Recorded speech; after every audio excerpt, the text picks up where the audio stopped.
करुणासहितं कृष्णचैतन्यदेवं श्रीराधा कृष्णपादा करुणाललिता श्रीविशाखान्वितांश्च हे कृष्णा करुणा सिन्धो दीनबन्धो जगत्पते गोपेशा गोपिका कान्ता राधा कान्ता नमोस्तुते तप्तकाञ्चन गौराङ्गी वृन्दावनेश्वरी वृषभानुसुते देवी प्रणमामि हरिप्रिये वंशकल्पतरुभ्यश्च कृपा सिन्धुभ्येव च पतितानां पावनेभ्यो वैष्णवेभ्यो नमो नमः।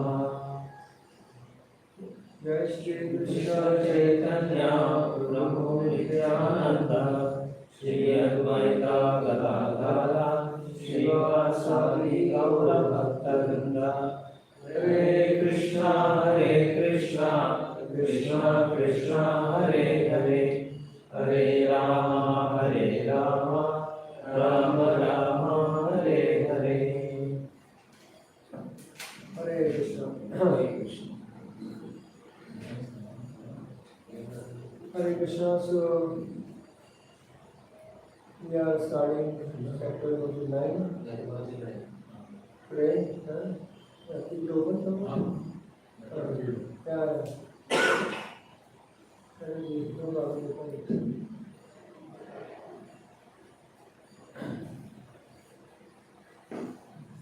So we are going to start chapter 29 this week.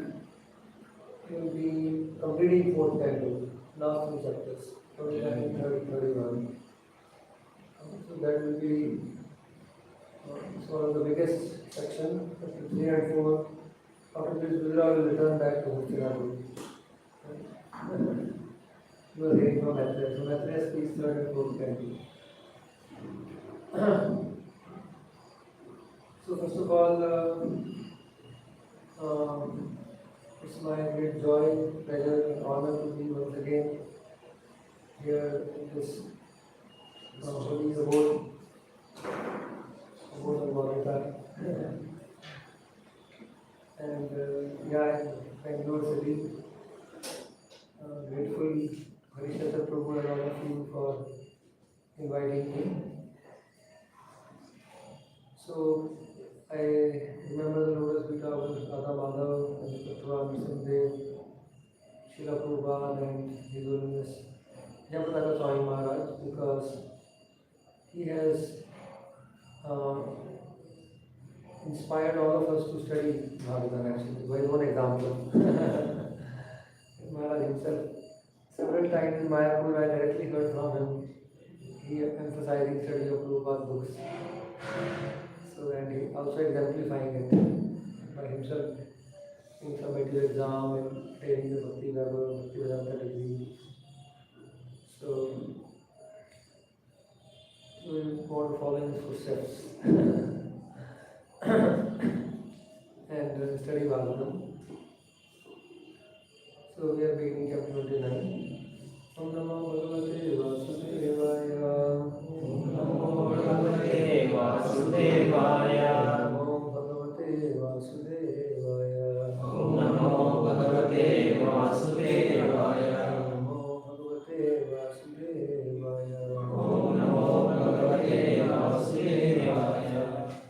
Together, Narayana Namaskritya Dharmaiva Dukhamam Devi Saraswati Vyasam Tathrodayam Hire Ashtakayeshu Bhadreshu Nityam Bhagavata Sevayam Bhagavati Uttama Shloke Bhakti Bhavati Neshri Krishnaya Vasudevaya Devaki Nandanaya Cha Nanda Gopa Kumaraya Govindaya Namo Namah.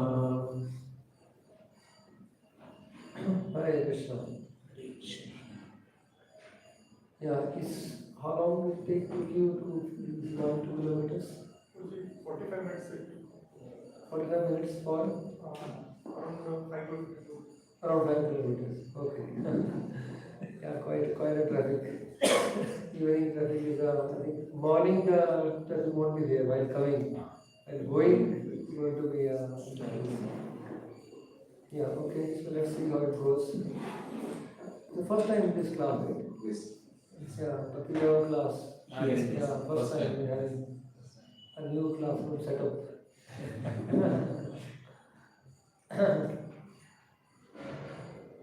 Yes.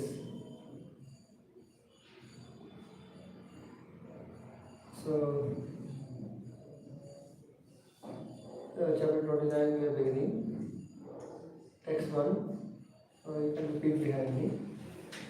प्राचीन उवाच प्राचीनबलिर्उवाच भगवंस्तेव चुस्माभिर् धर्मस्यैव चुष्माभिः न सम्यक् अवगम्यते न सम्यक् अवगम्यते कवयस्तद्विजानन्ति यत्सद्विजानन्ति न वयं कर्म मोहितः न वयं कर्ममोहितः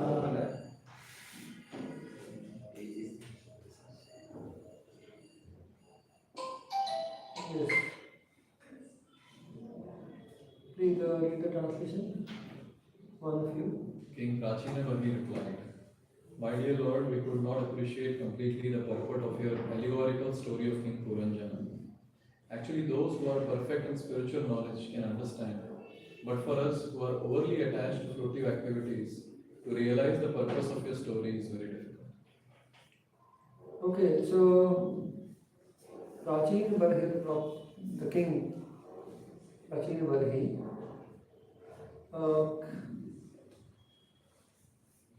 what was his original name? Prachin Barhi was given. His name was acquired. What is the original name? Barhishman or Barhishat. King Barhishman. How he got the name Prachin Barhi? Raise the hand. Can I ask you a question in a way? How he got the name Prachin Barhi?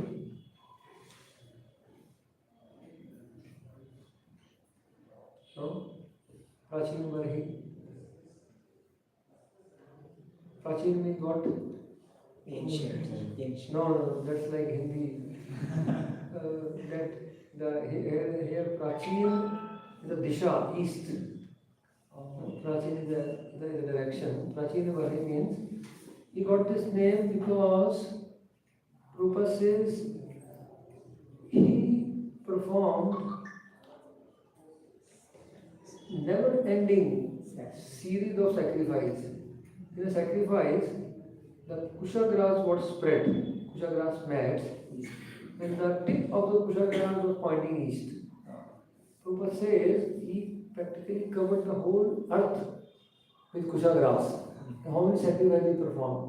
And there will be so many, people coming for sacrifice.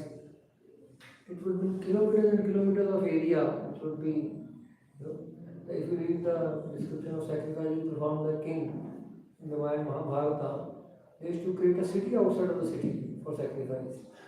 Actually, and have very elaborate sacrifice. So, and then the people sitting in the sacrifice on kusha grass mats, it's like we perform after initiation sacrifice, we give kusha grass mat. Right? The whole temple hall we have kusha grass mat. So, Prabhupada says the whole earth was covered with kusha grass and the tips pointing east. So that is Prachin Barhi. He had, therefore he got the name Prachin Barhi. Barhi refers to here the kusha grass and Prachin means the tip facing east.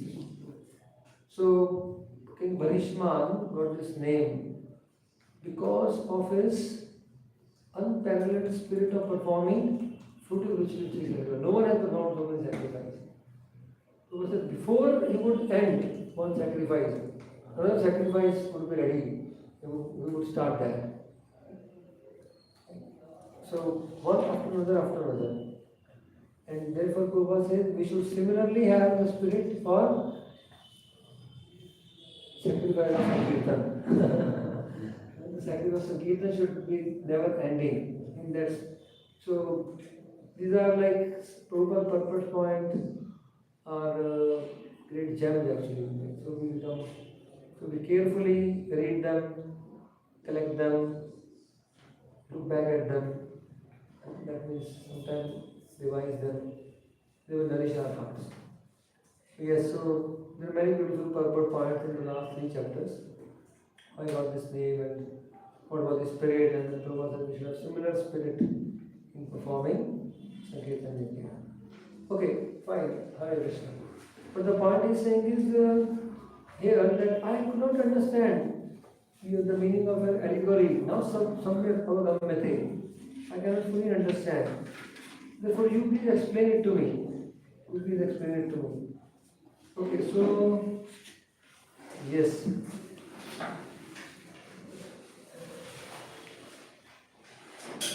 Okay, a quick question to you. Raise your hand.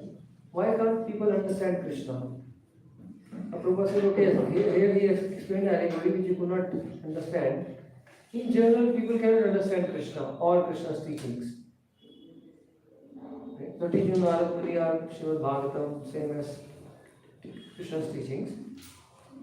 Why are people not able to understand this? What's the reason? Their senses are material. Okay, good. These teachings are spiritual. These books are spiritual, but their senses are material. Something else, why people can't understand? Dull-minded. They are dull-minded. Dulled by what? Because of too much attached to this matter and end. Okay, too much attached to sense gratification. There the mind is dull. Fine, good. Yes, Prabhu. Same. If you have a different answer, please speak. Yes. Basically, the shlokas can have different interpretations based on like Atma or Okay, different interpretation. Fine.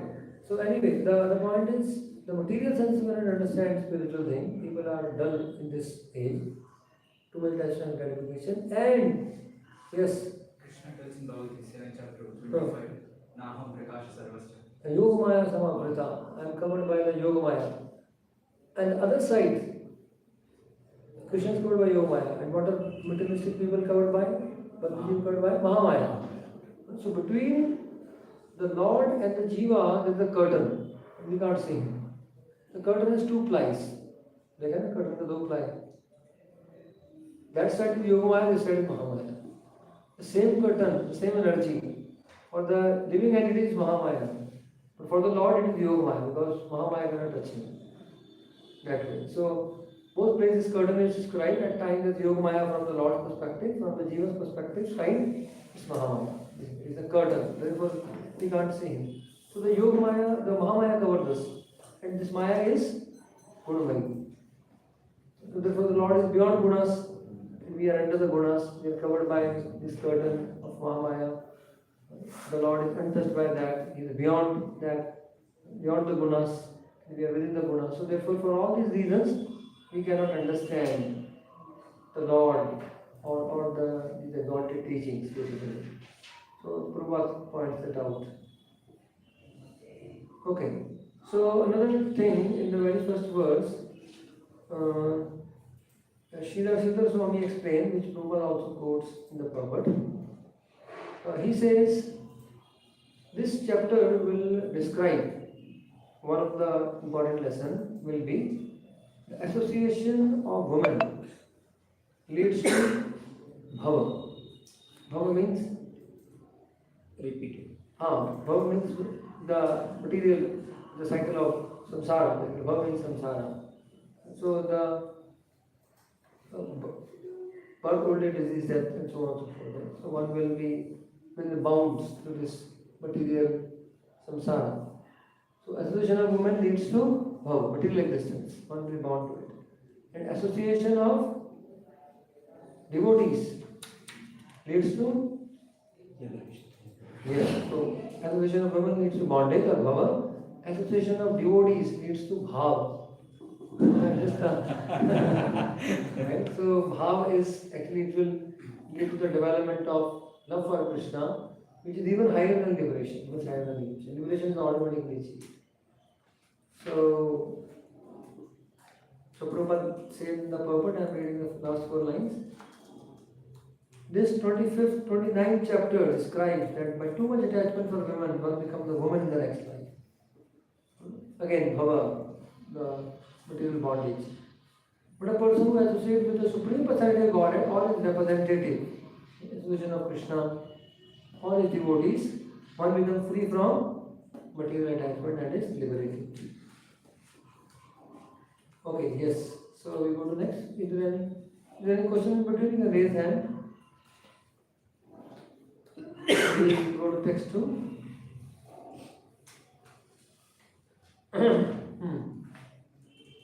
Narada Uvacha.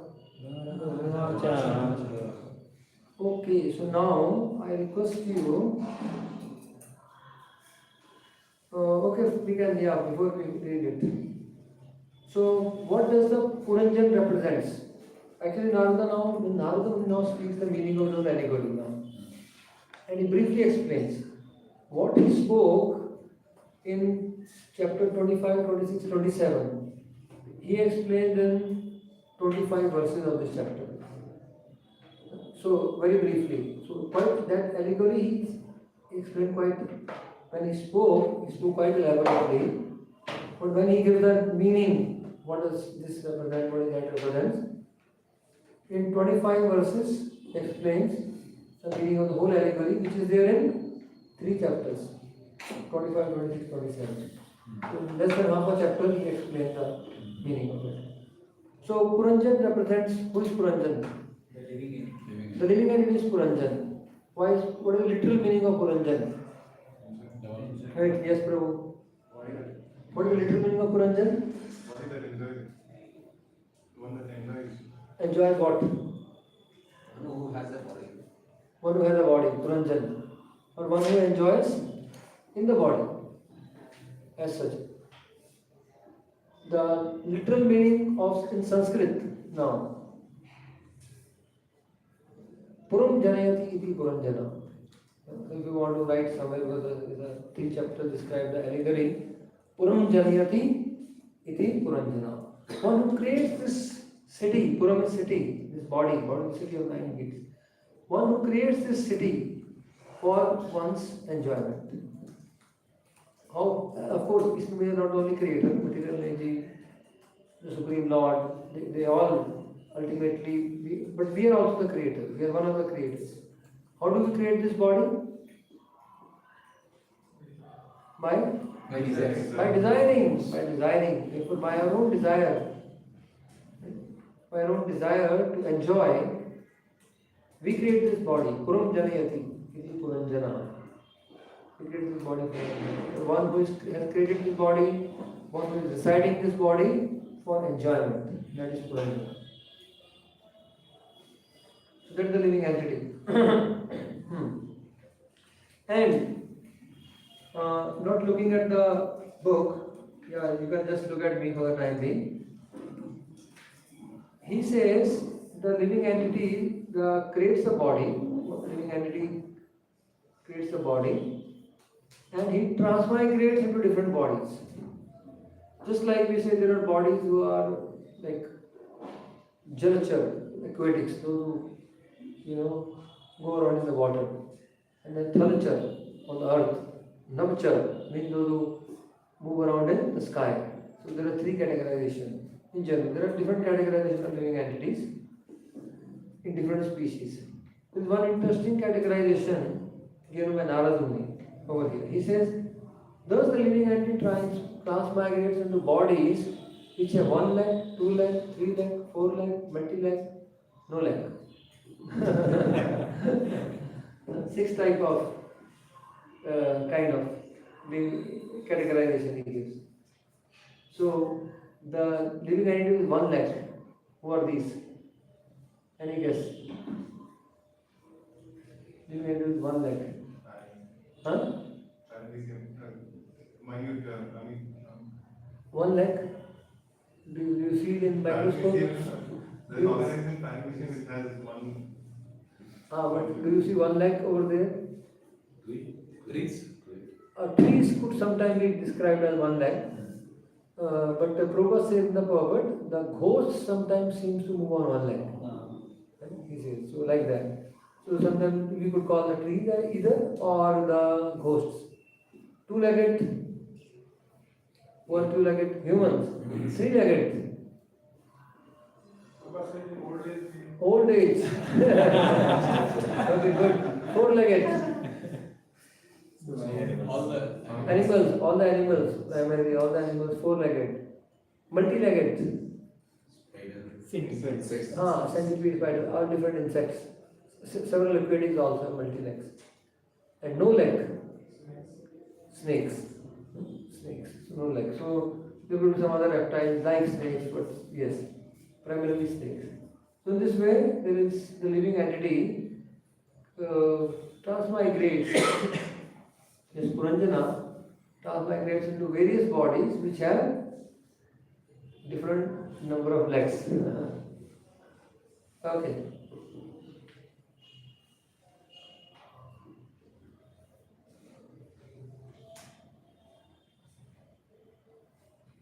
So Prabhupada writes the last line of second text.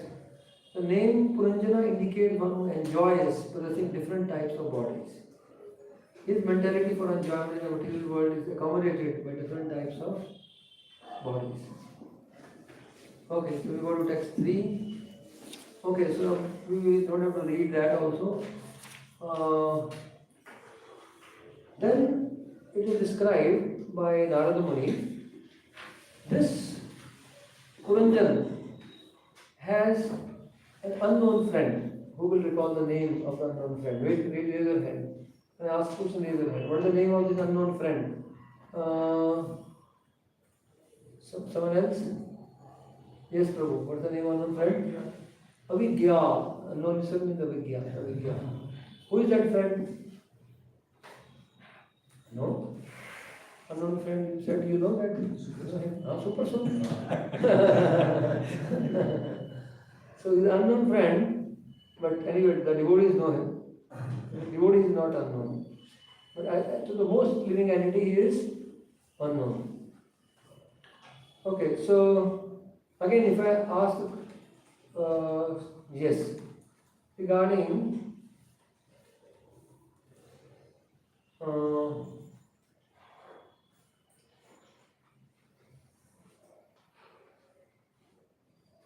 regarding knowing Krishna, okay? Regarding knowing Krishna, who can know Krishna? Just quick answer. Is Avigya. For most living entities, is unknown. Okay? We discussed several reasons also why we have material senses, we are taught by 3 modes. We cannot know him or his teaching or the teaching of the representatives. Who can know Krishna? With reference, with some reference, we have to give some reference. Who can know Krishna? Give some reference work, if not the Sanskrit work, but at least in Bhagavad Gita, Krishna says like that. So, yes, Prabhu. What is your name? Kartikeya. Kartikeya, Prabhu. Kartikeya. To the ones whom Krishna reveals himself. Or to one who Krishna reveals himself. Where is that mentioned? So one is this Atha Shri Krishna Namadi Na Bhave Graham. Yes, good. Yes. So you see, we are talking of knowing Krishna. And who can know Krishna?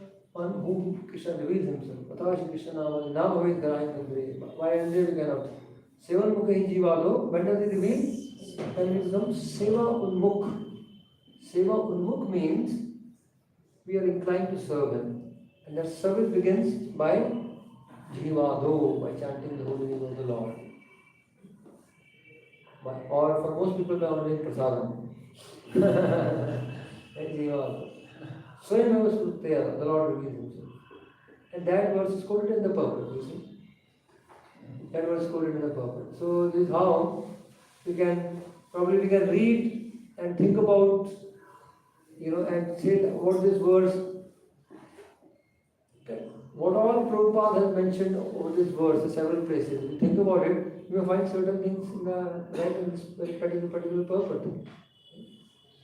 So in this way, the purports are connected with the verse. Fine. So who else? Who can know Krishna? One is Krishna reveals himself. Who can know Krishna? Yes. Who follows the Mahajanas? Who follows the Mahajanas? Good. Who follows the Mahajanas? Following the footsteps of Mahajanas, one can know Krishna. Right. So Mahajanas know the path of Bhagavad Dharma. Dvadas eti vijani mo dharma bhagavata. So Dharmasya tattvam hitam guhaya mahajano vinayata sapantha. So like that, several verses. So we can know the Lord by finding the Mahajanas, when Krishna reveals himself. Yes. Prabhupada says, fine, this is good. Prabhupada says, the devotee can know Krishna in many respects. This is line, probably 12th line of the purport. Do you see that? In the purport, 12th line. First of all, a devotee can know Krishna. Bhaktya mama vijanati. This is important verse. So who can know Krishna? Devotee can know Krishna. So when we Bhaktya mama vijanati, Krishna reveals himself to the devotee. And especially when you follow in the footsteps of Mahajanas, and that it becomes even more easier. Now the question Prabhupada writes here, the devotee, however, can know the personality of Godhead. And the devotee can know Krishna in many respects. What does that mean? A devotee can know Krishna in many respects. What does that mean? Don't look at the notebook. Ask a question, you try to think about the answer. Yeah, wait. Yes, someone else? Yes, Prabhu. They know him as a protector, they know him as a Okay, many respects. They know him as protector, they know him as friend, a friend, master. as a master. Good. In different rasas, in many respects, devotee can know Krishna. Bhaktaram, Nigadam, he is the controller, he is the enjoyer, he is the object of worship, so on and so forth. Then Mata Dhata Pitamaha, what is that verse? Vidhamasa Jagato Mata Dhata Pitamaha, and mother and the father. So what else? Devotee can know Krishna in many respects. Something else about it? Okay, devotee can know Krishna as the, yes, good, Brahman, Paramatma, Bhagavan. Also, devotee can know Krishna by knowing his different names, his form, his qualities, his pastime. Devotee know Krishna as a deity, devotee know Krishna as Srimad Bhagavatam. Devotee know Krishna in his various expansions. Is not? You see? In so many respects, we can know Krishna. So, devotee can know Krishna in so many respects. Okay, so this is how we expand our understanding of, when we are discussing some statements, we can contemplate and broaden our understanding. So therefore the purpose of our study of Bhagavatam is we study, broaden, go deeper and come closer to Krishna. So study the Bhagavatam, go broad and see from various perspectives. And thus then we can go deeper by understanding, having broad understanding in this way, we can also go deeper in different concepts. And thus come closer to Krishna. Okay, so, and Prabhupada also writes here in the second paragraph, beginning with the name, form, qualities and activities of Krishna cannot be understood by material senses. Okay, so what is his name? One who cannot be understood by material senses? Adhokshaja. Literal meaning of Adhokshaja is? Beyond the sense. Beyond the sense perception. So, Adha Akshaja. Akshaja means knowledge acquired through eyes. Akshaja. But eyes are taken representative of all the five knowledge senses. Therefore, Akshaja means knowledge gained through sense perception. Jnanendriya. That is Akshaja. And Adha means it cannot reach Krishna. Adha. Therefore, he is beyond. Therefore, it is all translated. But Adha literally means this knowledge is Adha. And Krishna is beyond this knowledge. So, Adhokshaja. This is one of the name of Krishna. We cannot understand Krishna by our material senses. Therefore, he is also called Avidya. He is not known. But Prabhupada writes, when the senses are purified by devotional service, the devotee understands everything about the Lord by the Lord's grace. You see? When the senses are purified by devotional service, the devotee understands everything about the Lord by the Lord's grace. So one thing is Swayam Spurtera. Any other verse, any other reference, the devotee can understand the Lord by his grace. Maharaj, Oh, where? when he took the darshan, he was not able to glorify when the Okay, good. Yes, good reference. Lord praises Shankha, which embodies Shabda Brahm, kind of words. And then Dhruva could understand everything by the Lord's grace. In practical pastime. Any other reference, any other pastime, Any other verse which describes that devotee can understand about the Lord by the Lord's grace? Okay, Dadam Buddhi Yogam Tam Yema Mam Upyanti, that verse can be accepted. Tisham Sadadrikta Nam Bhajatam Prji Purvakam Dadam Buddhi Yogam Tam Yema Mam Upyanti. Yes, good. There are other many other verses also, 10th canto, different cantos. Thaviti Deva Padam Deva Prasad Reshan Devi Janaditvam Bhagavan Mahindam. Lord Brahma says, one receives the Lord mercy of his lotus feet, lesh, a small drop of it, small particle. That person can understand the tattva of the Lord. Then Prabhupada has often quoted this verse in other places. Nayam Atma Parvachane Labhyo, Na Medhya, Na Bhona Shatena. Yam Eva Pranute Tena Labhyas. He selects. And then he reveals to that person, he reveals himself. So in this way, there are several verses which describe who can understand Krishna. One who receives Krishna's mercy, he can understand Krishna. Okay, we go to text 4. So this friend is a Vigyat. Most people do not know him. The super soul is in the heart. Most people don't understand. Text 4. So text 4 describes now, we go back.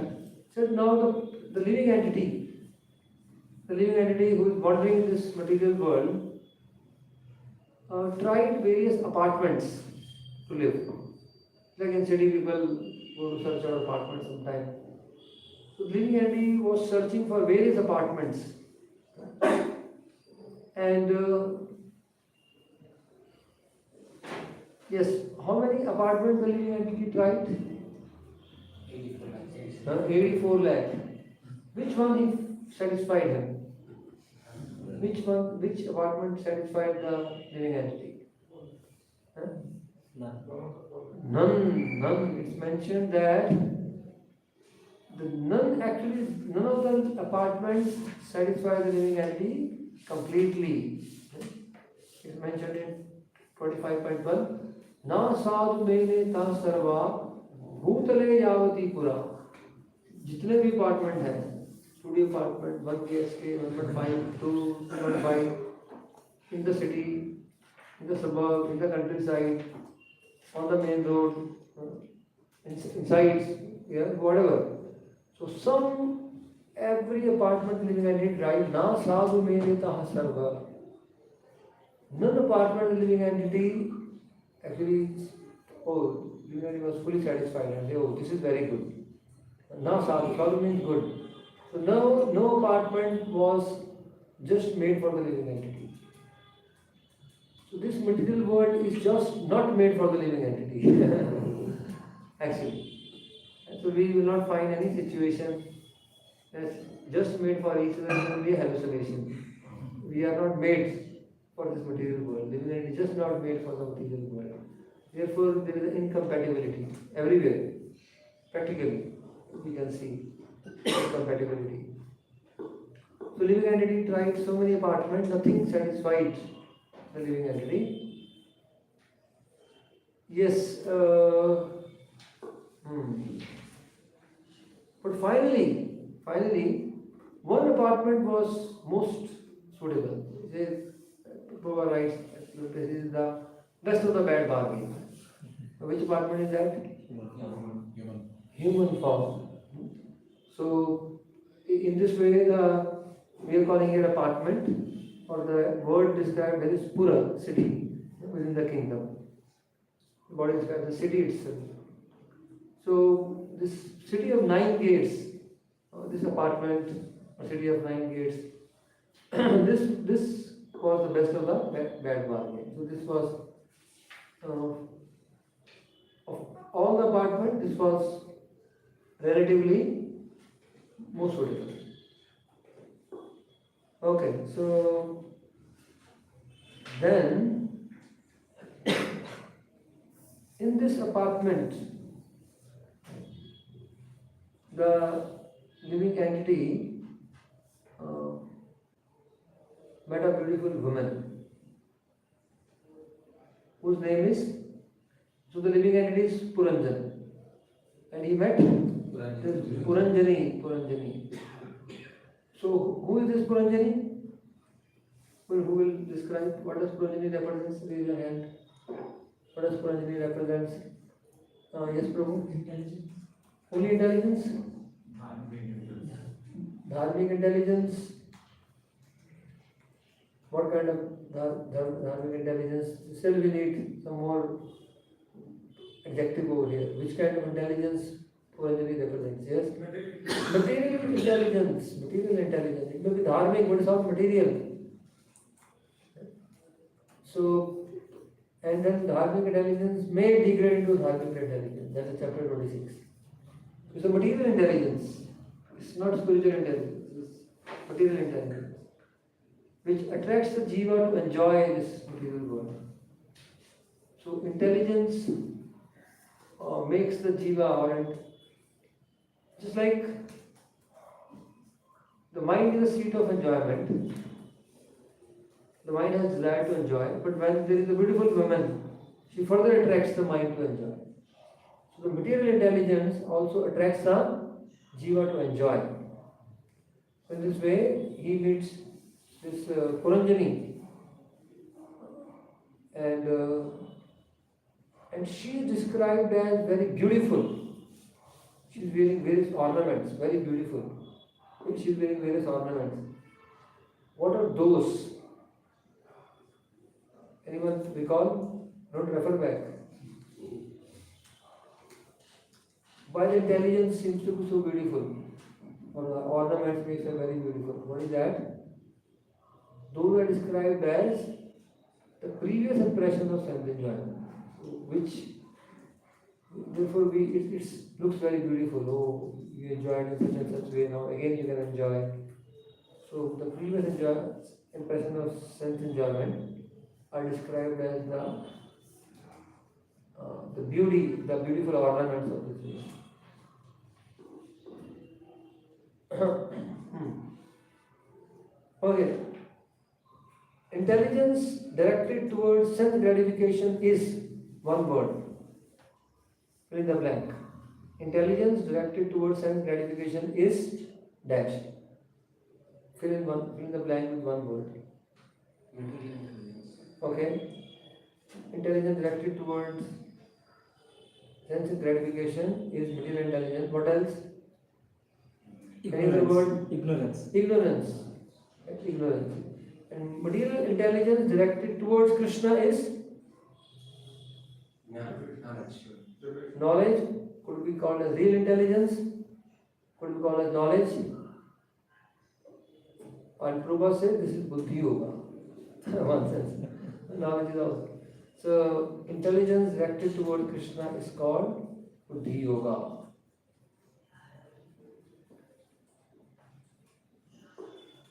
This is the first 3 lines of the purport.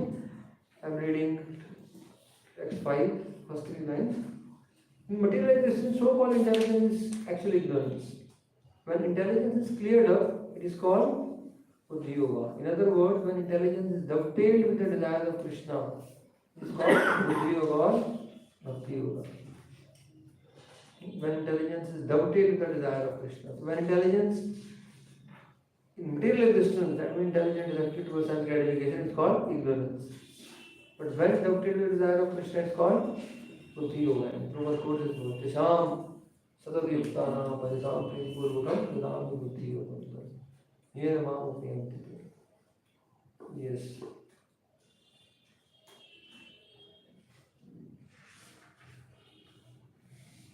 Text 6.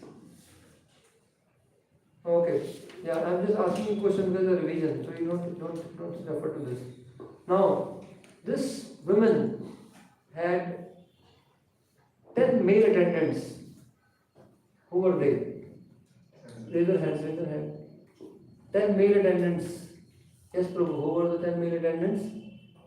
Wait, yes. Okay, 5 working senses and 5 knowledge senses. Okay, good. These 10 attendants, each attendant had many female friends. Each attendant had many female friends. Who are those? Sense organs. The objects of the senses. How many objects are there for each sense to enjoy? Unlimited practically. Amazon all over the world sells 60,000 kind of perfumes. Can you imagine? And this is just for one item for the nose. There are 60,000 different companies manufacture different kinds of perfumes. Amazon sells 60K kind of perfumes all over the world. This is just one product. And the variety it has. Just imagine, for each sense,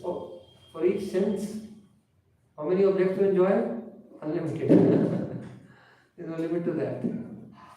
Just to give you one example. Yes. So,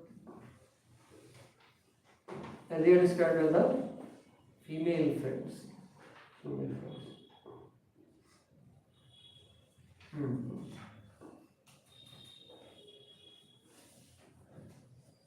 Now, there is an 11th attendant, just like this Puranjani has 10 male attendants. There is an 11th attendant who is described as the chief attendant. Who is that? Mind. Okay. And this Puranjana, this Puranjani and Puranjan, along with all the attendants, they roam about in this kingdom. What is the name of kingdom? Anyone recall the name of kingdom? Probably it's not so evident. Yeah. There is red card 2247 to be removed. Yeah. Okay. Creating some traffic. Hare Krishna. So the province, there is a description of province, which the Puranjan, along with Puranjani and all the attendants are trying to enjoy. That province is described as Panchala. Panchala. What does that mean? Kingdom of five sense objects. There are unlimited, objects to enjoy within the kingdom of the objects of the five senses.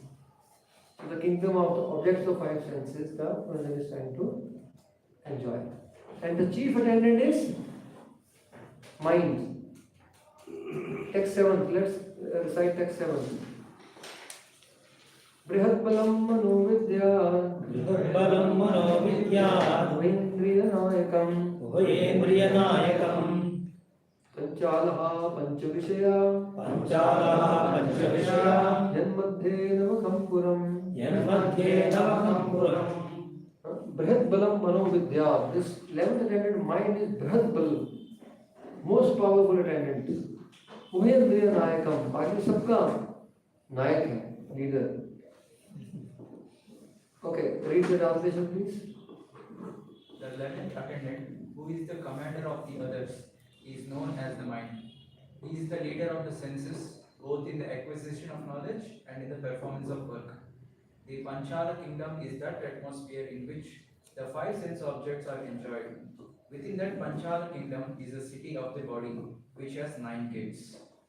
Okay, we call a city or apartment either way, which is within the kingdom of this Panchal, the kingdom of five sense objects. And the mind is the main element, chief attendant. The Prabhupada beautifully compares, Prabhupada writes here in the purport, the mind is the center of all activities and is described here as Brihat Bala, very powerful. So therefore, if the mind is dovetailed in Krishna's service, if the mind becomes favorable, then Bhakti becomes very easy, very joyful, basically. And Prabhupada compares, he says, Now this body is compared to either an apartment or a city. And Prabhupada says the mind is the estate manager. So this body like the estate. In the purport, such a beautiful analogy. Fourth line, you see.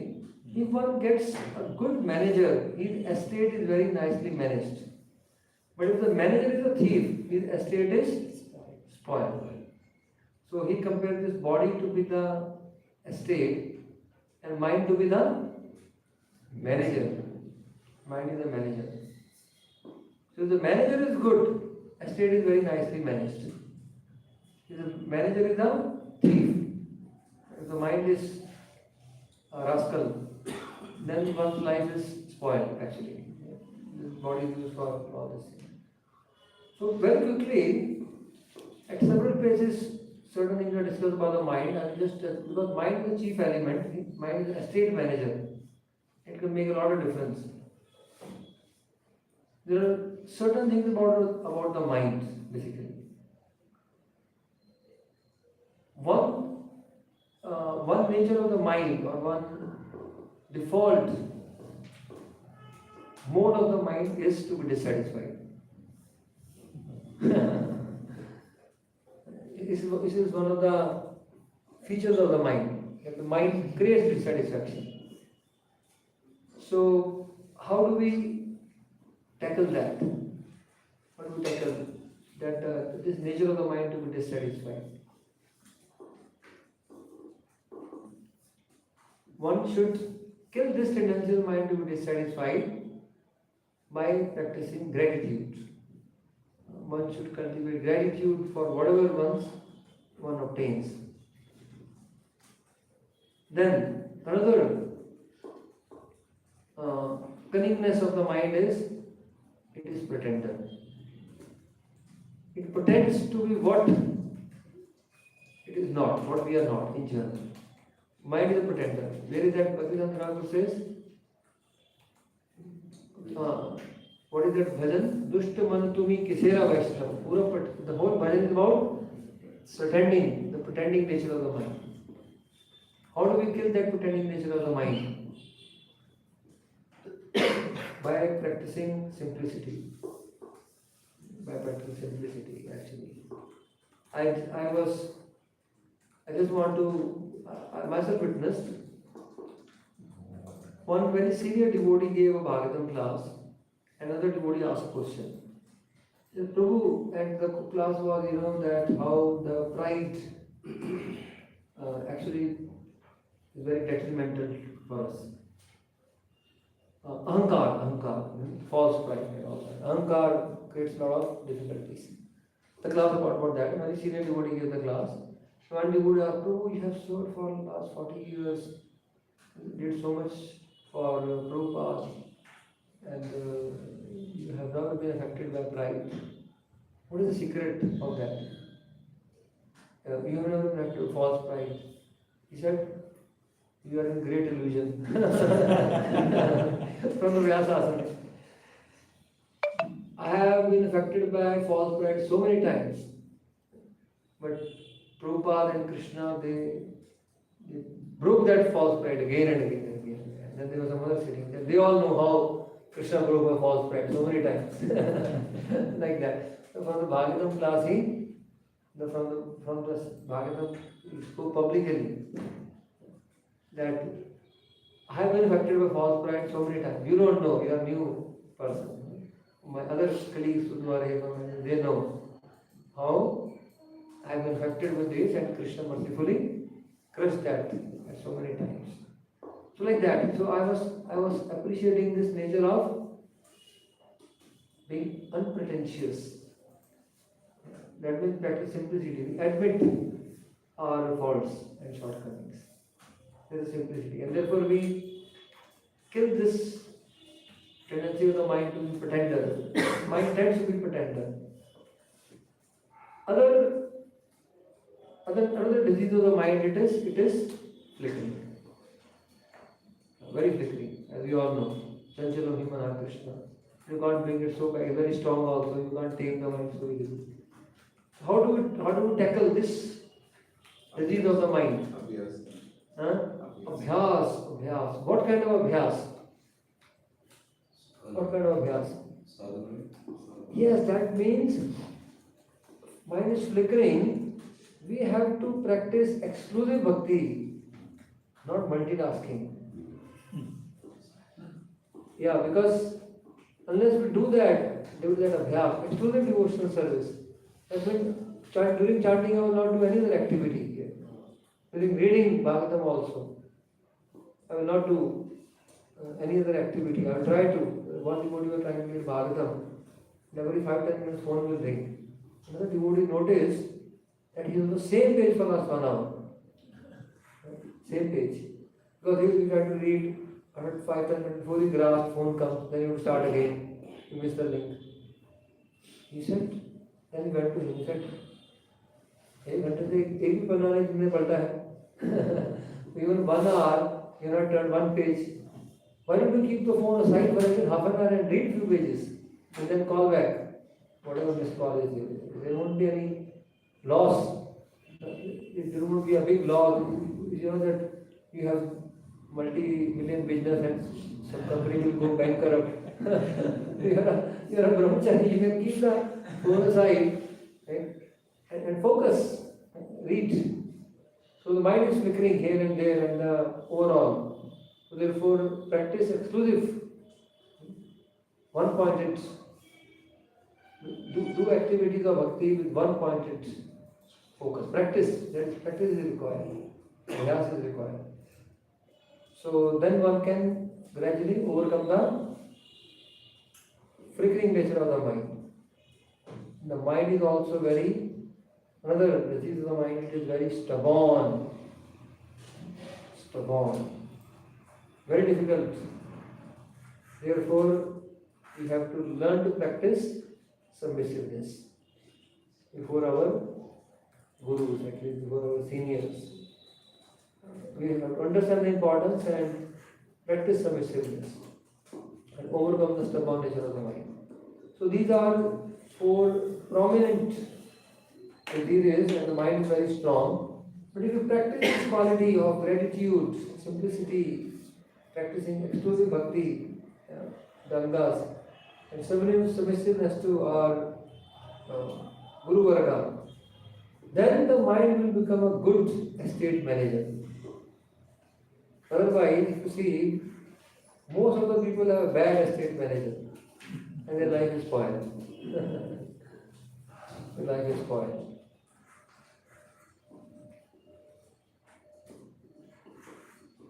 So mind is Brihad Bala. So the whole process of spiritual life, therefore, is said, make the mind favorable. Because the mind is most powerful.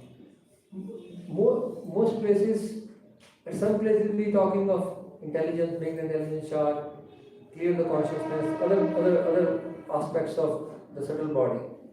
But mind is the primary, therefore most verses talk of making the mind favorable.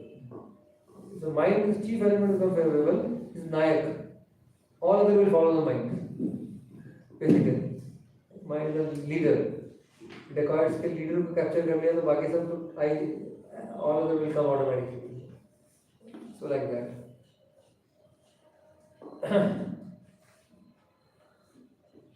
So we go to text 8. Then there is a description of the 9 gates. There is 9 gates of the body. Okay, so how many gates are in the east direction? Who will raise their hand? Yes, bro. 5 gates. Which are the one? 2 eyes, 2 nose, 1 mouth. And the other 2 gates are in which one? North and south. The remaining 2 gates are described in west direction. This is quite interesting. Why are they described in the west direction? The other 2 gates. Any guess? Why the other 2 gates are described? We already studied that, right? Those chapters. So why the other 2 gates, the lower gates are described to be in the west direction?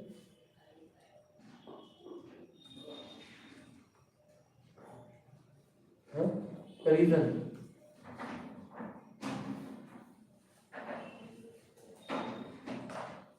Any thoughts?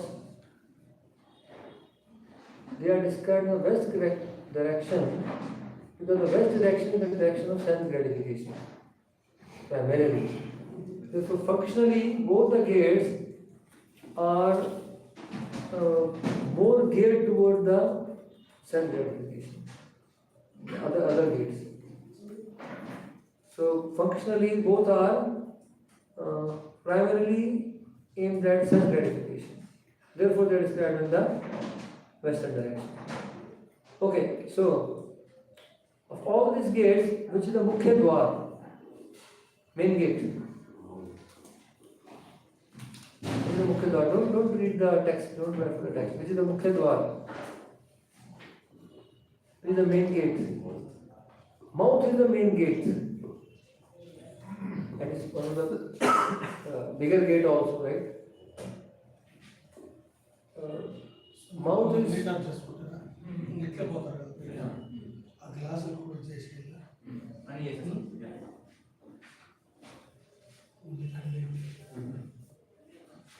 so mind is the main gate. Now all of the gates, it's said,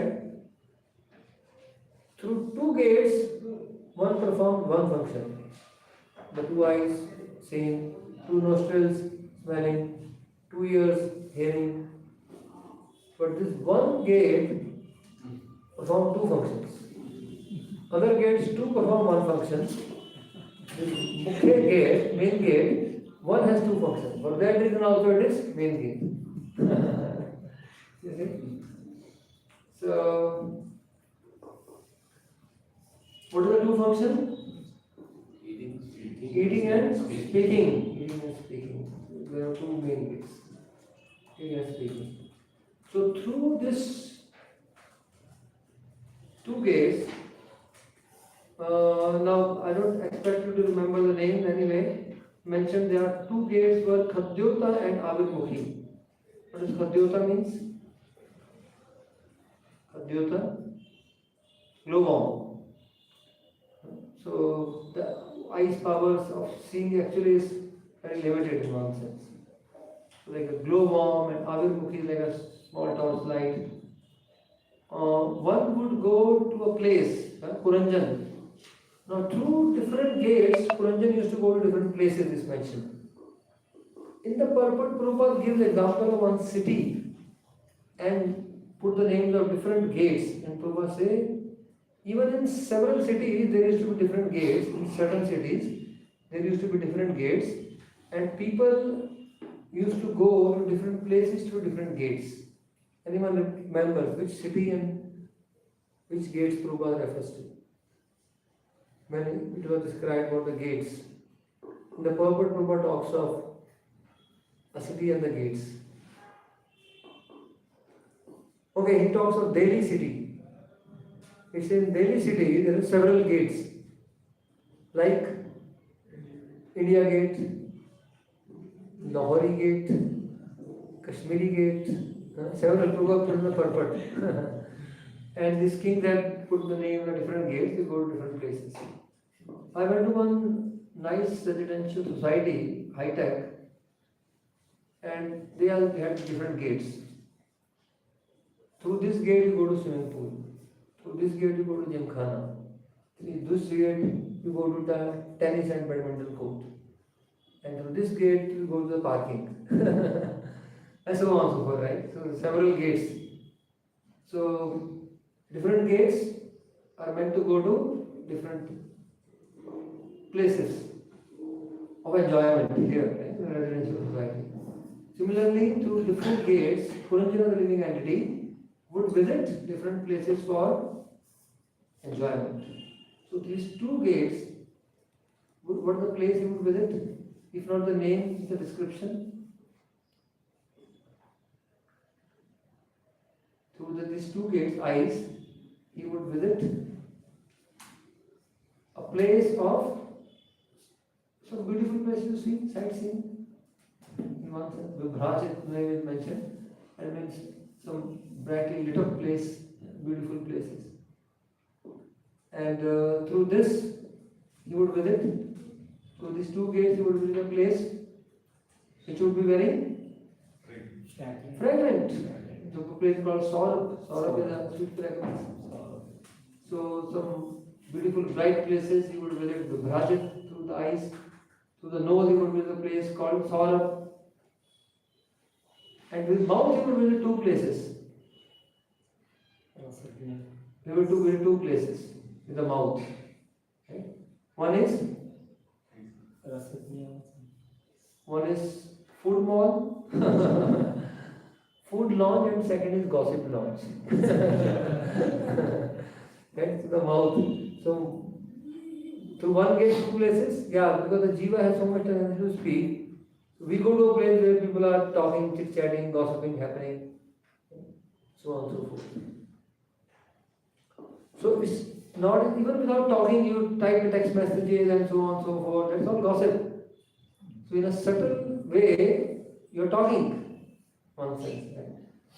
So therefore, through one mouth, visiting two places, place of gossip and place of food launch, gossip launch. It is said if one wants to acquire taste in chanting the holy name, one should avoid these two launch. And then one can acquire the taste easily. One should give up the taste for gossip, worldly talk here and there. And one should not be eager to taste many items for the pleasure of tongue. Like if there is a feast, Vaishnavas, festival, one can honor the Mahaprasad. But just for the sake of tongue, visiting so many places, people go to visit so many food malls and taste this and taste that and all that. So, yes, so as devotees, if we can restrict ourselves visiting these two places, then we can acquire the taste of glorifying the Lord, chanting His holy name. So this main mouth is most important actually. Therefore it is described, one who has control over one's speech and taste, that person is Jitendriya. Automatically. One who has this control.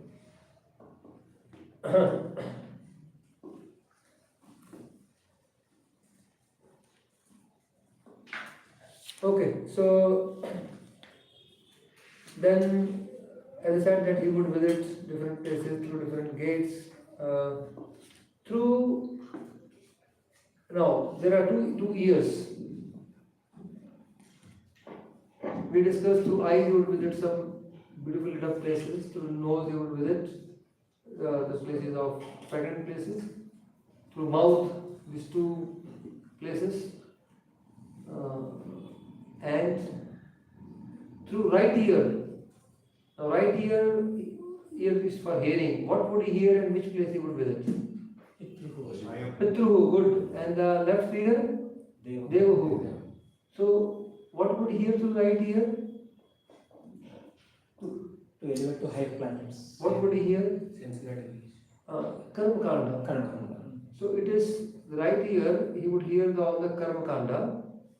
So when one performs Karma Kanda, the one attains planets of Pitraloka, etc. And Devahu, the planets of the Devatas, or even higher planets above them, one acquires through left ear by hearing what? So this through ear he would hear Karma Kanda, through left ear he would hear Jnana Kanda. So sometimes it's called spiritual, but it is not fully spiritual. Jnana Kanda, because from Bhakti perspective, Karma Kanda, Jnana Kanda, Kevala Vishera Bhanda. But it leads to higher planets and ultimately liberation. So sometimes spiritual talks, you say, but it leads to liberation. Jnana Kanda ultimately aims at liberation. Therefore, sometimes it's called spiritual. Why? Because it is not material. The liberation is not material.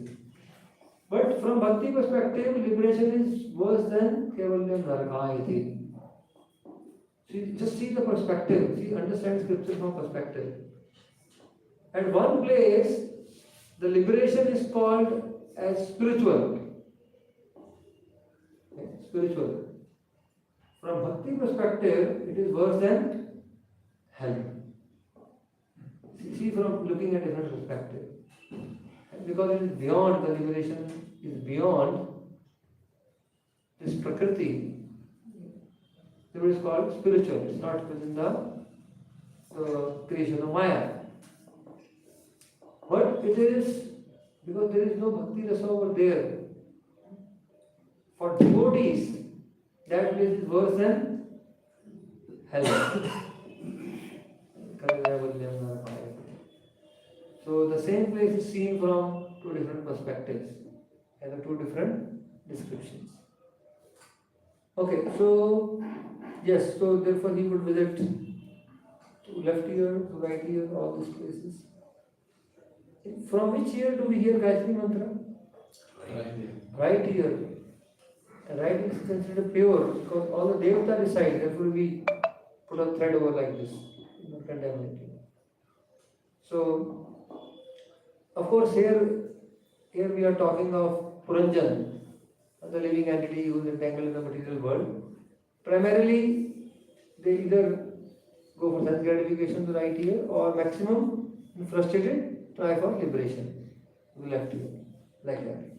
So here the bhakti realm is not being talked of in this case, but that's additional thing. So left and right ear are covered, and then through the lower gate genitals, he would visit a place called Gramak. Oh, what does that mean? He would visit the place of Gramak, means, just like we discussed, through other gates, he would visit different places. He would visit a place of Gramak, meaning place of sex pleasure. It's called Gramak, Gramesuk. The word Gramesuk. And then the other gate is described as Nritti. Nritti is literally described as a gate of Nritti means the Lord of Death. Nritti is the gate of death, actually. So it's yeah.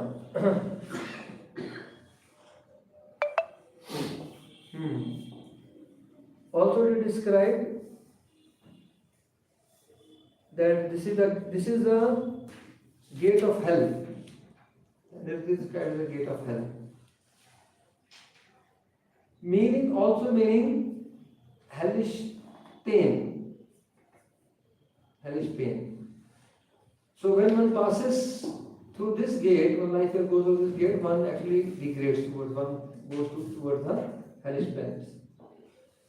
So why this gate, the rectum, is described as Nritti, hellish, for two reasons. One is when one life passes through that, one degrades towards hellish planets. Second is, hell means pain. So when one overeats, then one suffers the pain. In creating, sometimes there are piles and this and that. They are quite a painful. The excretion becomes a very painful process. So therefore, this gate is described as a hellish gate overall for the pain and for the destination if one passes through this gate. So in this way, he used to visit. Hare Krishna. Voice assistance. Huh? Is there some online? No, watch out, this is. Voice assistant, sometimes that gets turned on. Oh, there are some devotees who are attending online? No. No. There is no one who is attending online. This assistant will always listen. Either Google like it or Google Assistant. Google Assistant is listening. Oh, okay.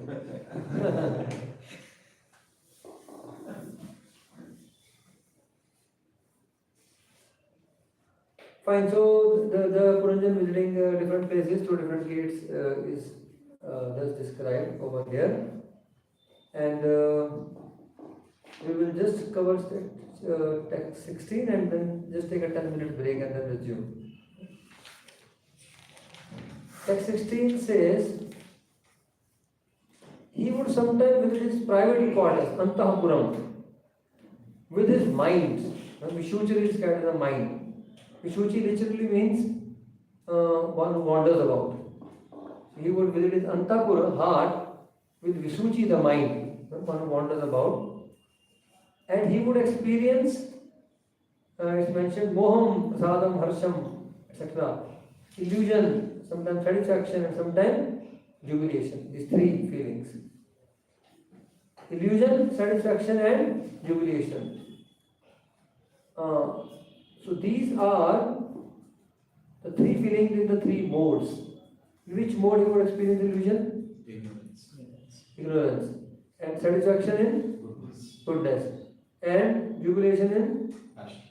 passion. Thus Antapura means sometimes he would visit with his mind the place of emotions, Antapuram, the heart of the emotions. And when the mind is influenced by Sattva, then there is satisfaction. Raja is the jubilation, means kind of sense jubilation here, sense enjoyment. And in the ignorance, there is illusion, depression, and so on and so forth. In this way, visiting his own inner Antapuram, in his own heart, right? The Puranjan would sometimes experience these three kind of feelings in three modes. Right? So this is again it's an Almanindran explaining. I am trying to recall what you already studied. We're just trying to, it's a recap basically. But in this recap, Prabhupada gives further insight in the purport. So I am trying to cover that also. Okay, any questions before we break? Would the hearing right here, the Gayatri? This is lesser than this, as mentioned, is Karma Kanda. In Karma Kanda and Jnana Kanda, this is mentioned to be the lesser one. But we hear spiritual vibration also to the right ear. For another reason that this ear is also considered as pure, being the residence of the Devatas. So we hear the Gayatri Mantra through right ears. This name as a Deva. Sorry. See, from the Vedic perspective, from one perspective, this ear is higher. That way, Gyan Karma Kanda, Gyan Kanda. As I said, from one perspective. The perspective of the Brahman is much higher than even the Swargas and the material world. But from Bhakti perspective, Heavenly Mother Kaya give you another perspective. So in the realm of Bhakti, we hear the Gayatri Mantra of the right ear. Though from that Vedic understanding of Karma Kanda, Jnana Kanda, this is left ear considered as that way higher. Right? Something else anyone wants to ask, share before we break for 10 minutes?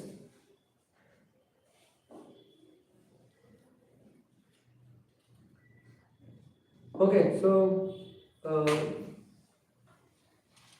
you can just maybe a little bit go around, get fresh after a hectic day you have come from the office. We'll continue, and then tomorrow I hope you will be more fresh in the beginning of the day. And so tomorrow we'll continue from 7 to 9:30. Okay, so we're just taking a short break over here.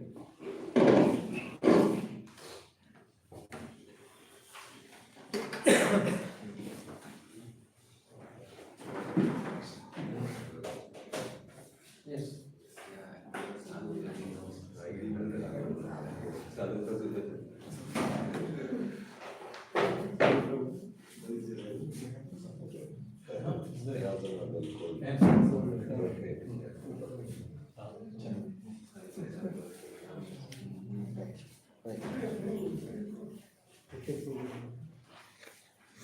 Very good.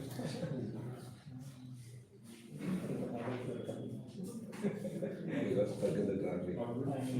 That's traffic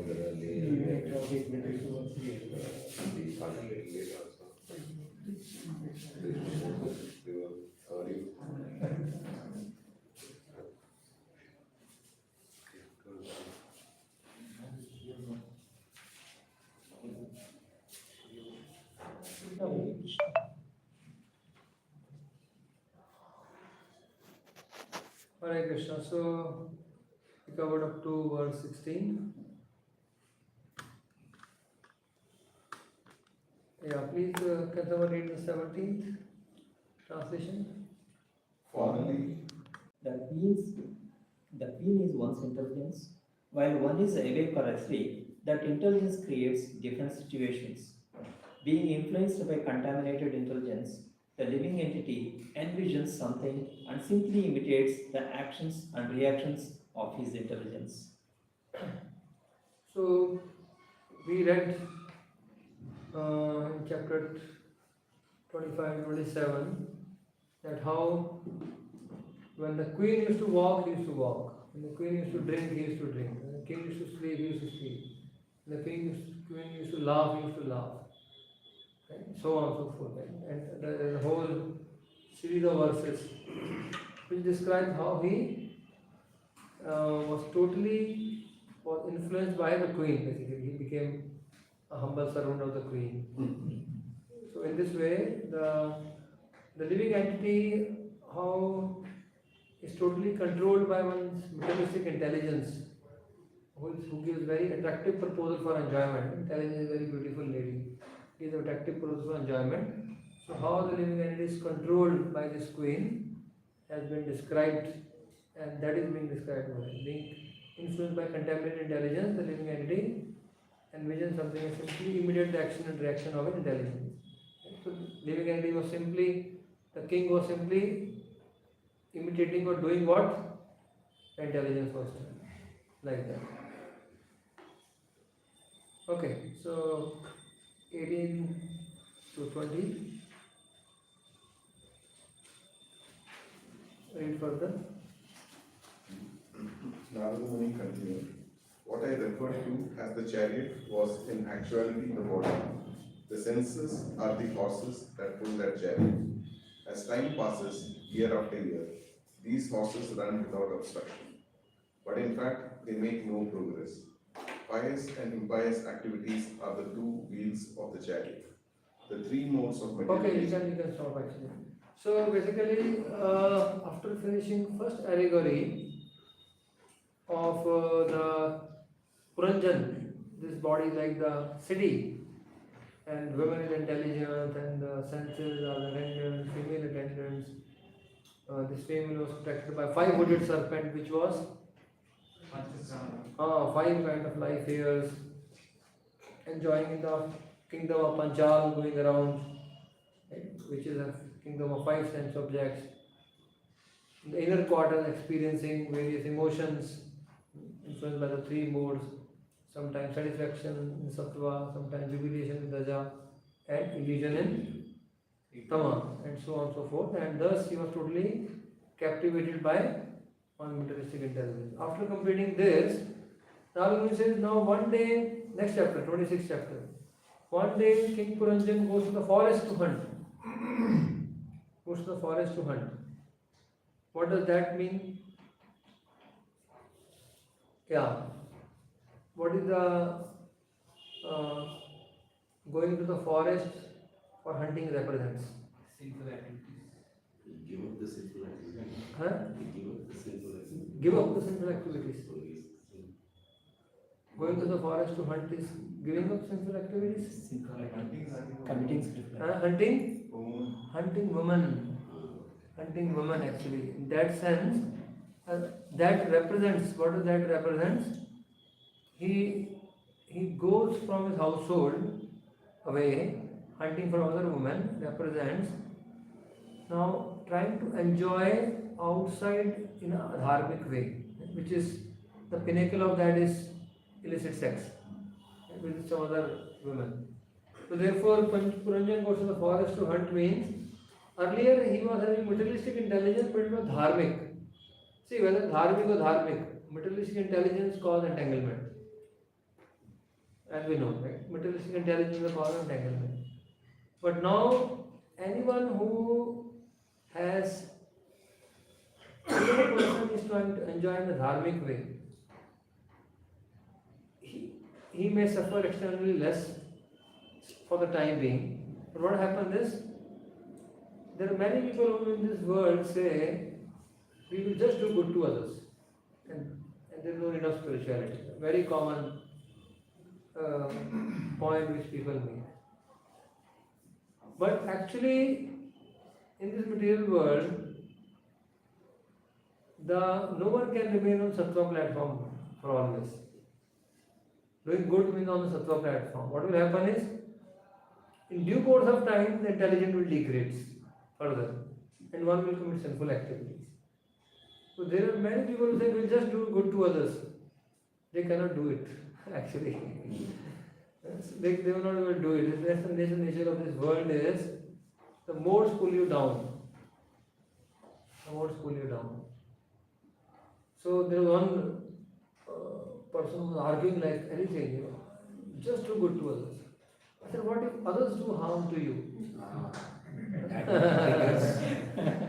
Right? You want to do good to others, others do harm to you. Will not be able to take that. That then became a little bit concerned. Then I have to also act, I have to protect this, that. So in this way, in this world, you just can't be good on a material platform, actually. So this is a misconception that one can just be always situated in sattva, because the living entity in due course of time, in order to increase one's wealth and so on and so forth, commits sinful activities. Knowingly, unknowingly, to exploit others, to increase wealth, so on and so forth. It has often been seen that the intelligence degrades. So therefore, on the material platform, often a person will plunge into lower modes and commit sinful activities that cannot be avoided actually, in one sense. So therefore, Puranjan goes to the forest to hunt. This is now a dharmic enjoyment. First of all, dharmic. Dharmic or dharmic, both are actually entangling, no doubt. But still, from ordinary perspective, dharmic is much better than a dharmic, from ordinary perspective. From spiritual perspective, both are entangling. From a Yes. perspective, there is always an opportunity or chance that one can become spiritual. But from a dharmic perspective, from a dharmic platform, one can never become spiritual. No, Not possible. that's from the gradual elevation point of view. Yes. But many dharmic people, it may happen that they may become a dharmic, may not become. There are many examples. So, whoever accepts the association of devotees in their life, the merciful instruction of devotees, whoever is, had some agyas sukriti somewhere, that person can become a devotee. So, dharmic, so in general we may say, yes, the dharmic person has better chances, but may not be sometimes. Now, from general perspective, can be said, dharmic intelligence is better, but both are entangling. So, from bhakti perspective, both are equal. So, whoever accepts the association of devotees, advantage, that person can become devotee from the whichever platform that person may be at. So, therefore, there are many times dharmic may not, and dharmic may become. Other times, dharmic people also take up to devotional service very nicely. So, either way, it may happen. Okay. So he goes on a forest to hunt on a chariot. Now the Muni elaborate gives another allegory to this chariot. So this chariot is described in the 26th chapter. First how many verses? 4 or 5 verses? First 3 verses. Elaborately that is described. Who were the horses of this chariot? The 5 horses were the 5? No, Gyanendriyas. 5 horses. There were fast moving horses they are described, Pratham, Pancha, Ashugam, very fast moving. They are Gyanendriya, they can travel very fast. Like the mind can go very fast. Then this chariot has 2 wheels. What is that? It had 2 wheels, which is Punya and Papa. It had one axle. Axle is one. That was the Pradhan. Pradhan is one of the elements in the body. Pradhan, one axle. It had three flags. Three modes.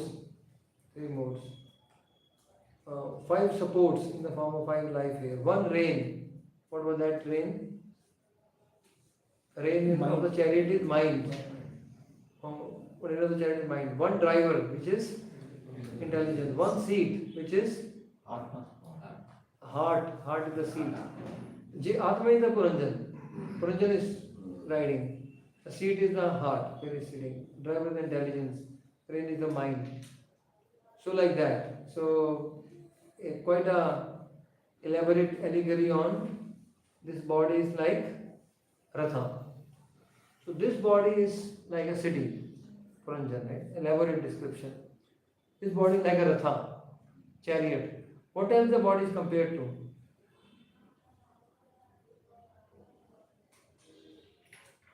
What else the body is compared to? In the scriptures? In general, in the scriptures, what else is the body compared to? Vehicle. Huh? Vehicle. Vehicle.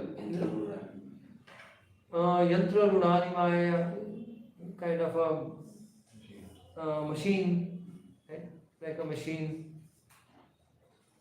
So Ratha is like a vehicle only. Ratha is like a, you may say, car in the modern sense. Steering, instead of rain, you may say steering. Right? So yes, what else is the body compared to? Sometimes temple also.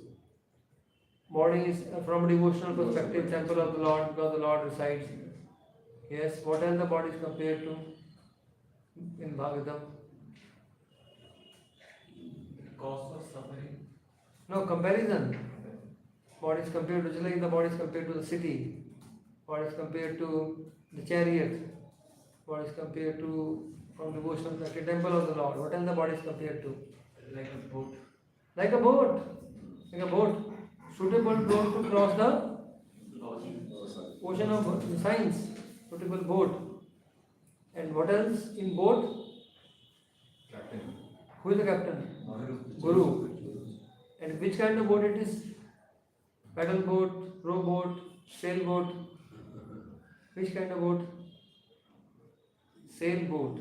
Why? Because favorable winds are described, which takes the boat. And favorable winds are Vedic instructions. Vedic instructions. So this is Nardeha Madhyam Sulabam Sudarlabam Svam Sukalpam Bhutkarnharam Mayan Vasva Teritam Mayan Pulasya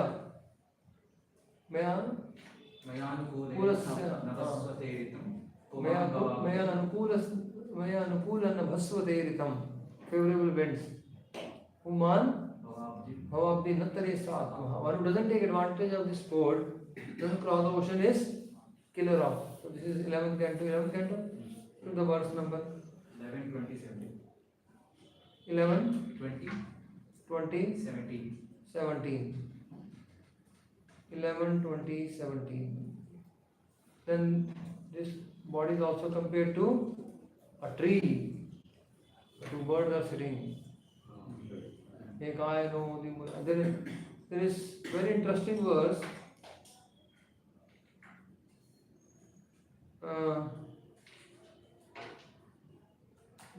Which describes this body as a tree, and there is counting of 1 to 10 in analogy.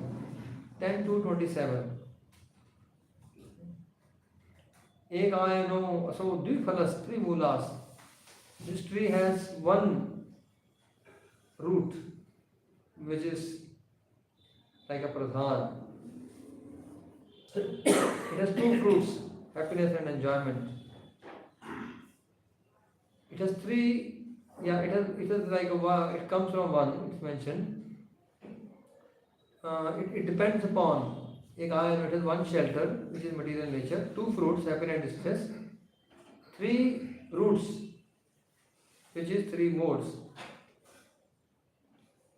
It has then Yes, ekayano dipalas trimulas, chaturasa, 4 kind of tastes, which is dharmarthaka moksha. Chaturasa, panchavidha, these 4 kind of tastes are relished with 5 senses, 5 knowledgeable senses. Then there is Shadatma in 6 kind of circumstances,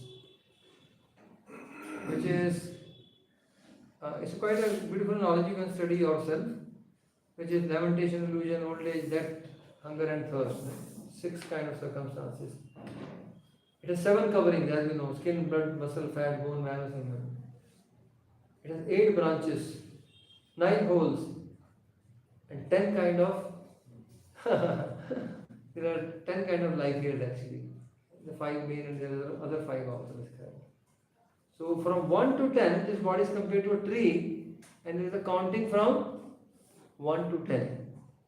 Ekayano dvipala trimula chatur rasa panchavidha shadatma saptak ashtavitpo navaksha dasashada. And on this tree, which is 1 to 10 analogy, 2 birds are sitting. The Adi Vriksha, this verse is Adi Vriksha. I told you verse number 10 to 27. Nice comparison of the body with the counting of 1 to 10. Ekayano.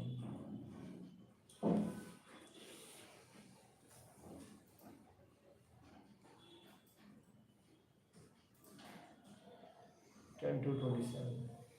So there are bodies compared to so many knowledges in the Bhagavatam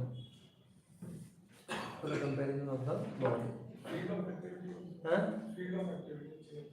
How this body is described as a field of activity, but there is no elaborate comparison. That is just like one dristant. Like where there is elaboration, this is a board and this is a favorable wind and this is a captain and like that, those comparisons.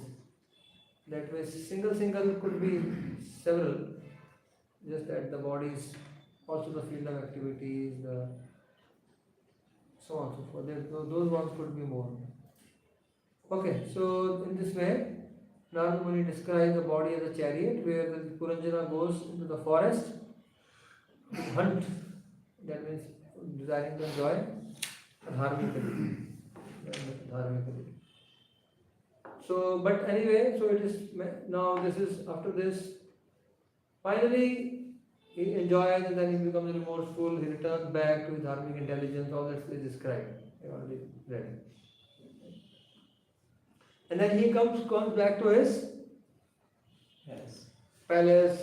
He feels repentant. He again united with his dharmic intelligence with his wife.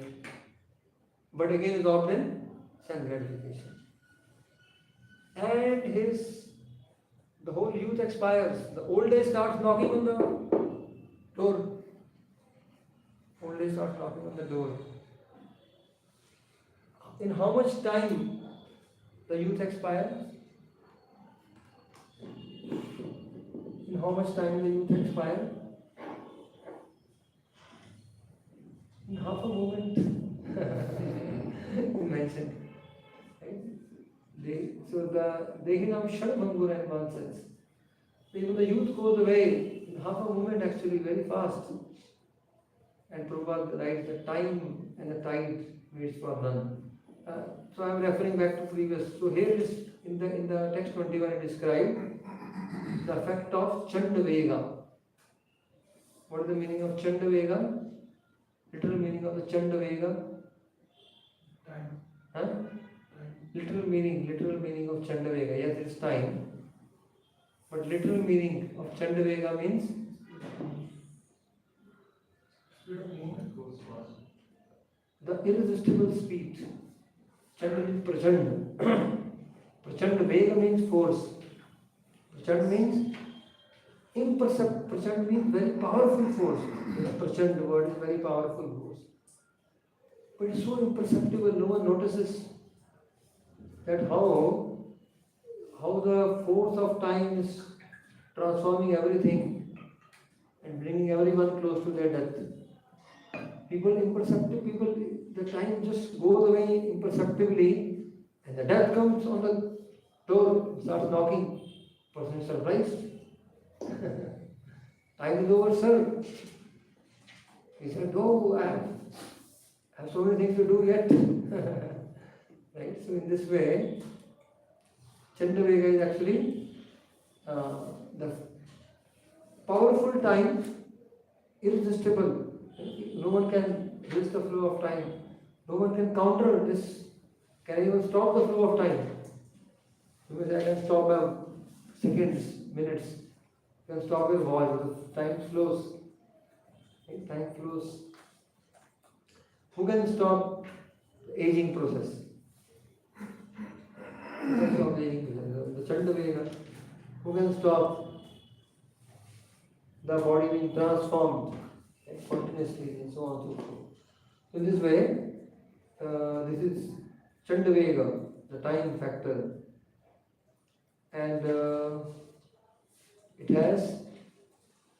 described is accompanied by 360 Gandharvas and 360 Gandharvis.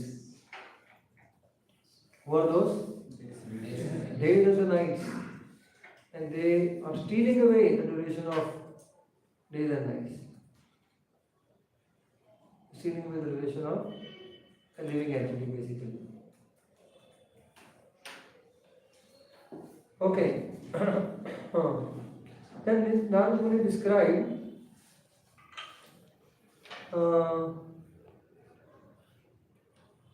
there is Kala Kanya.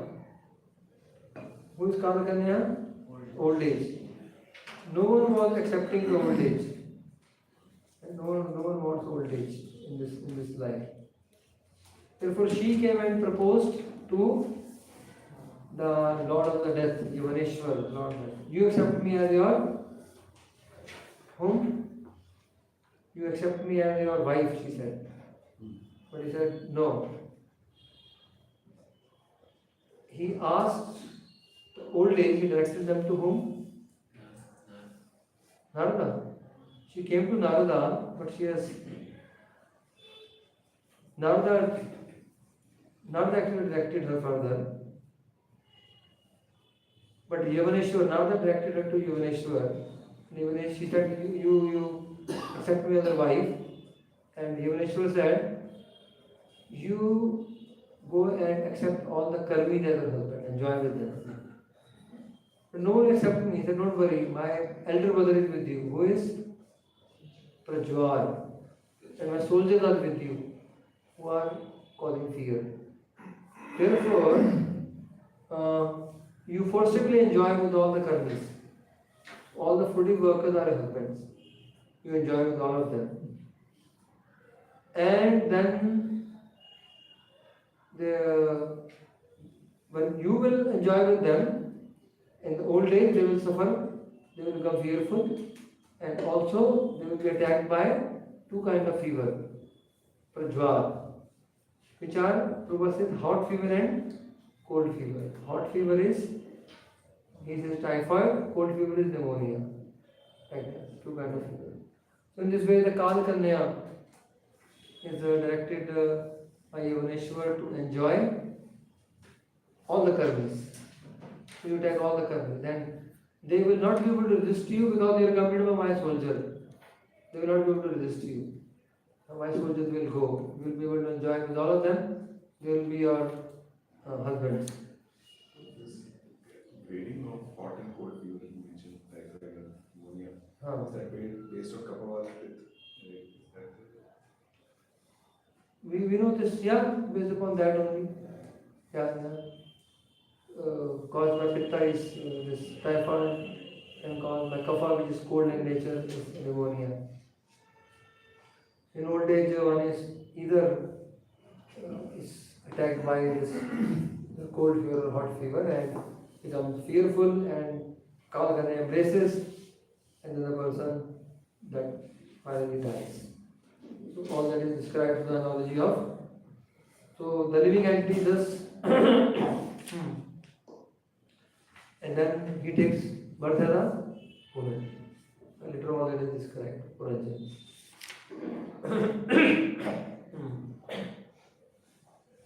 So in text 22, Prabhupada says, if one is Krishna conscious, he conquers death. Just imagine. If one is Krishna conscious, he conquers death. Who in this world can conquer death? Only a devotee. Only a devotee can conquer death. But this is the highest assurance, the highest achievement in Krishna consciousness. Otherwise, everyone is consumed by death, everyone has become so fearful, and so on and so forth. But Narad Muni is free from old age and the followers of Narad Muni, right? One is Krishna conscious. So that is about the description of Kalakanya, Yavaneshwar, and the soldiers of Yavaneshwar, and so on and so forth. 23 25. Then, it continues how the living entity suffers the pangs of old age, this fever, the miseries, living kind of miseries, the prajwar, and so on. Just read the 23-25 translation. The followers of Yavaneshwara are called the soldiers of death, and they are known as the various types of disturbances that pertain to the body and mind. Prajwara represents the two types of fear, extreme heat and extreme cold, typhoid and pneumonia. The living entity lying down within the body is disturbed by many tribulations pertaining to providence, to other living entities, and to his own body and mind. Despite all kinds of tribulations, the living entity, subjected to the necessities of the body, mind, and senses, and suffering from various types of diseases, is carried away by many plans due to his lust to enjoy the world. Although transcendental to this material existence, the living entity, out of ignorance, accepts all these material miseries under the pretext of false egoism, I and mine. In this way, he lives for 100 years within this body. Okay. Vishwanath Thakur say that in this way he suffers for 100 years in the body. So the living entity, actually, sometimes living entity seemingly enjoy, but overall it is suffering, as long as the material world is suffering. So threefold suffering described also, Adi and Vyadi. Have you heard this term, Adi Vyadi? Adi is mental sickness and Vyadi is physical sickness. Adi and Vyadi is a commonly used term. And especially Adi, mental sickness is, so living entity suffering, Adi or Vyadi, mental sickness, physical sickness, and so on and so forth.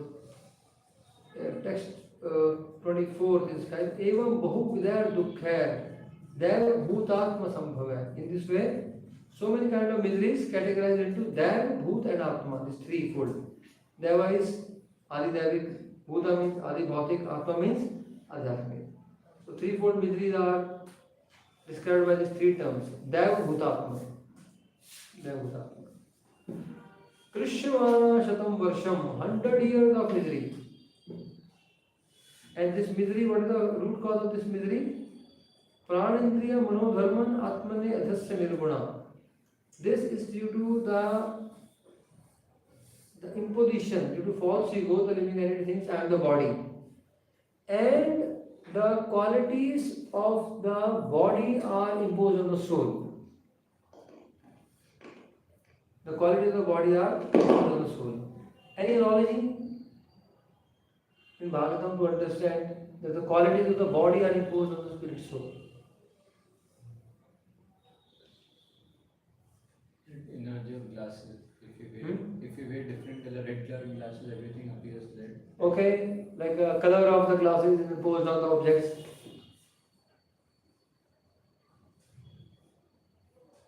There is one very nice analogy in the Bhagavatam. Just like there is the reflection of moon. Okay? So the spirit soul in the body is in the reflected state. Reflection, see the reflection of moon in the water. When the water, there are ripples in the water. When the water quivers, the reflection also quivers. Original moon doesn't quiver. So quivering is the quality of water, which is imposed on soul. Therefore, the quality of matter which is transforming, we think we are transforming. The quality of the pranas, hunger, thirst pertains to pranas. They feel very disturbed. When there is hunger, thirst, the pranas are disturbed. The soul feels disturbed. The quality of the gross and the subtle body is imposed on the soul. These are not the quality of the soul. Soul is Satchidananda.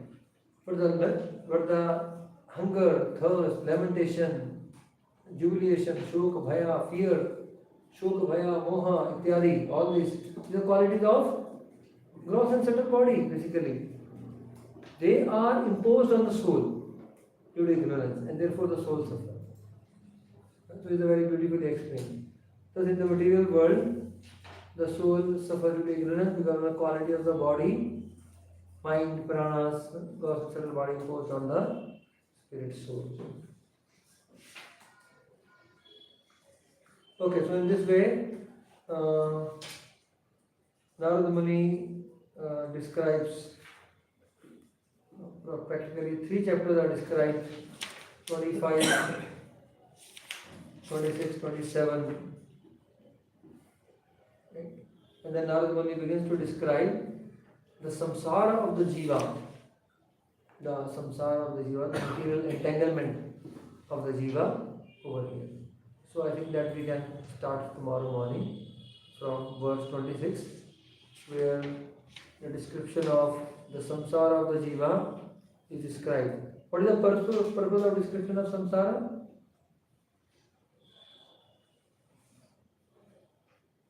Okay, think about it. We'll discuss tomorrow.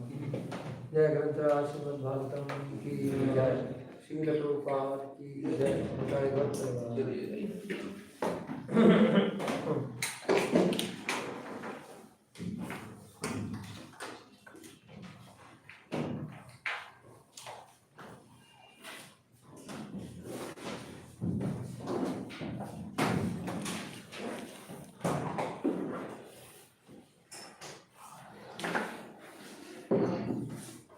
Sure.